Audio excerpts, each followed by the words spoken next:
أعوذ بالله من الشيطان الرجيم.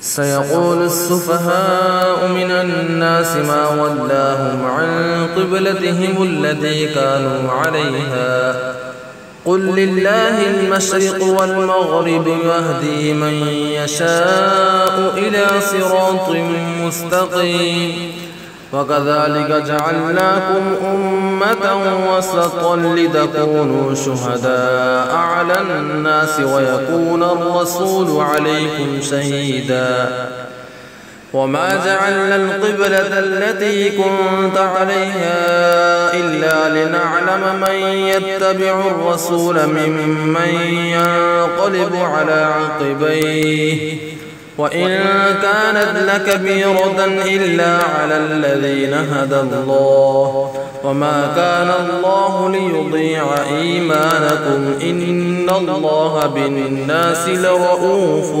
رحيم.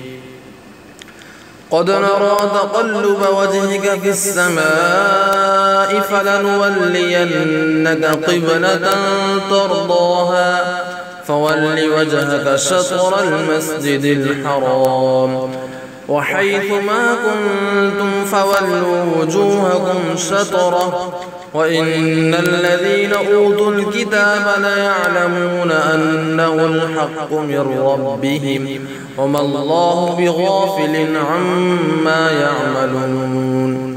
ولئن أتيت الذين أوتوا الكتاب بكل آية ما تبعوا قبلتك وما أنت بتابع قبلتهم وما بعضهم بتابع قبلة بعض ولئن اتبعت أهواءهم من بعد ما جاءك من العلم إنك إذا لمن الظالمين. الذين آتيناهم الكتاب يعرفونه كما يعرفون أبناءهم وإن فريقا منهم ليكتمون الحق وهم يعلمون.